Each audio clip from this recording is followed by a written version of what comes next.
İsrailin İrana hücumu 14 gün davam edə bilər. Bu barədə The Wall Street Journal kimi media resurslarında məlumat paylaşılıb.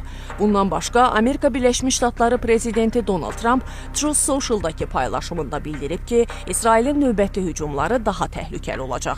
İran dağıntı və insan tələfatının qarşısını almaq istəyirsə, ABŞ ilə nüvə razılaşmasını imzalamalıdır. Həmçinin o bildirib ki, bu sazişə qarşı çıxanların hamısı ölüb.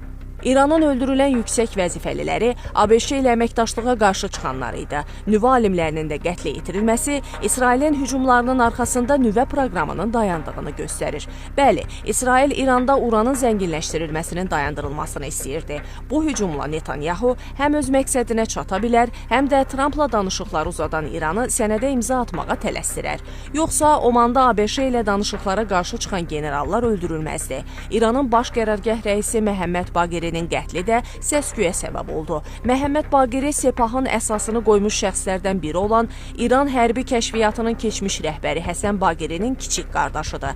Məhəmməd Baqeri İranlı mühafizəkarların prezidentliyə potensial namizəd olaraq görülürdü.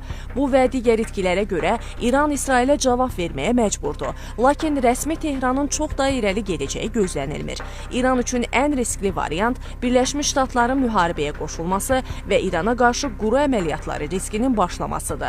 ABŞ bu prosesdə birbaşa iştirak etməsə də, İsrailə lazımi kəşfiyyat dəstəyini verməyə davam edəcək. Ehtimal olunur ki, Vaşinqton Tehranın danışıqlar masasına daha zəif formada qayıtması üçün lazımi addımlar atacaq. Çünki Amerika Birləşmiş Ştatları zəifləmiş İrana öz şərtlərini daha tez qəbul etdirə biləcək. İslam Respublikasının əldən düşməsi İsrailə də sərf edir.